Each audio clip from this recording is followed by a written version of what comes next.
Louis XVI. Quand on entend ce nom, on pense tout de suite à la Révolution, à la fin d'un monde, et bien sûr à la guillotine. Mais derrière cette image finale et tragique du monarque déchu, qui était vraiment l'homme? C'est ce qu'on va explorer ensemble, le destin d'un roi qui, au fond, n'était peut-être pas fait pour le trône. Mon Dieu, protégez-nous, nous régnons trop jeunes. Imaginez la scène. On vient d'annoncer à Louis, 19 ans, et Marie-Antoinette, 18 ans, qu'ils sont rois et reines de France. Et leur première réaction, ce n'est pas la joie, c'est la panique.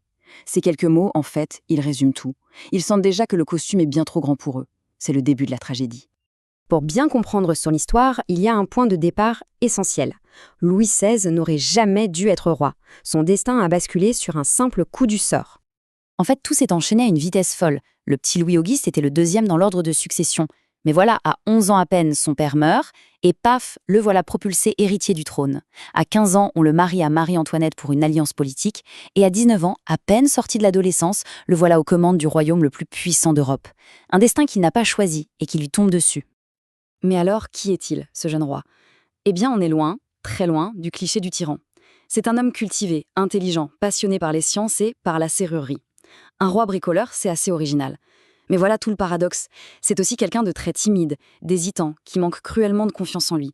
Bref, il a les intentions les plus louables du monde, mais un caractère qui va se révéler absolument catastrophique face à la tempête qui s'annonce.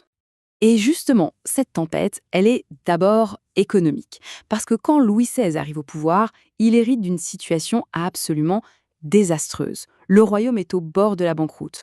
Le constat est simple et brutal. Les caisses de l'État sont vides. V-I-D-S. Des décennies de dépenses de la cour à Versailles, plus des guerres qui ont coûté une fortune. Tout ça a créé une dette abyssale. Le pays est à sec. Et c'est là que se joue tout le drame de son règne. Louis XVI, il n'est pas idiot. Influencé par les idées nouvelles des Lumières, il a compris la solution qui nous paraît évidente aujourd'hui. Il faut que les plus riches, c'est-à-dire la noblesse et le clergé, payent enfin des impôts. Sauf que, à chaque fois qu'il essaye, il se heurte à un mur. Les privilégiés ne veulent rien lâcher, et lui, avec son caractère hésitant, il n'ose pas imposer sa volonté. C'est l'impasse totale. Et pour ne rien arranger, le roi prend une décision complètement folle. Il décide d'aider financièrement la Révolution américaine. Un roi absolu qui aide des révoltés à se débarrasser de leur propre roi. C'est un pari risqué. Alors oui, ça marche, les États-Unis deviennent indépendants, mais pour les finances françaises, c'est le coup de grâce.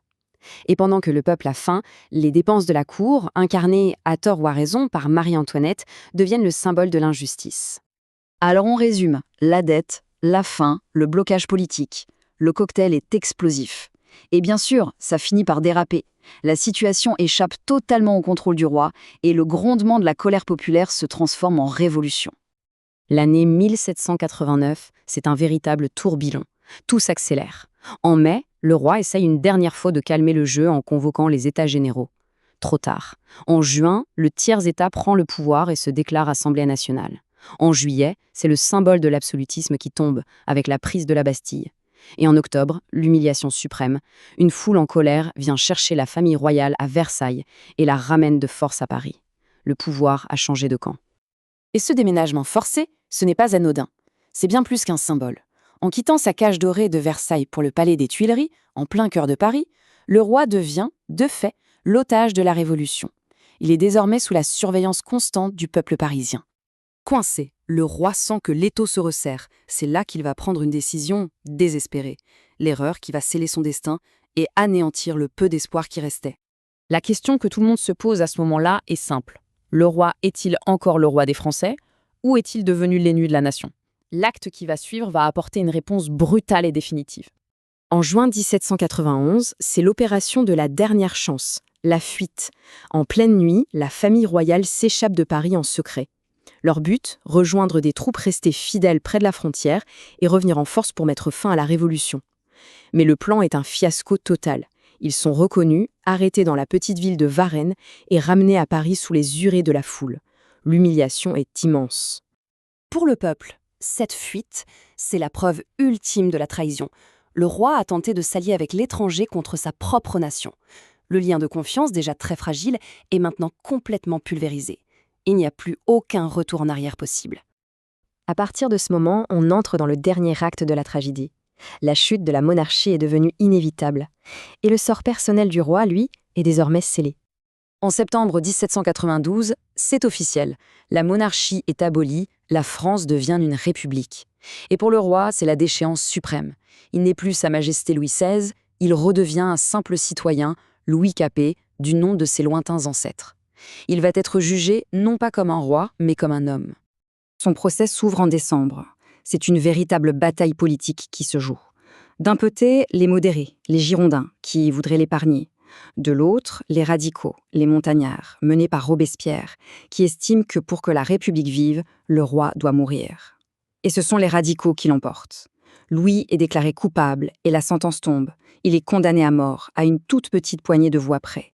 Le 21 janvier 1793, une date qui résonne dans l'histoire de France et du monde entier. Le jour où un roi ou un du Seigneur monte sur l'échafaud pour être exécuté par son peuple. Sur l'échafaud, face à une foule immense, il tente de s'adresser une dernière fois au peuple. D'après les témoins, il aurait proclamé son innocence et pardonné à ses bourreaux. Mais il n'aura pas le temps de finir sa phrase. Un roulement de tambour est ordonné pour couvrir sa voix. Quelques instants plus tard, la lame tombe. Alors, au final, quel bilan tirer ? Faut-il voir Louis XVI comme une victime, un homme bon mais faible, simplement écrasé par des événements qui le dépassaient, ou au contraire, ses indécisions, ses erreurs et sa fuite en font-ils le principal responsable de sa propre fin ? La question, elle, reste ouverte et continue d'animer les débats sur cette période qui a fondé notre histoire moderne.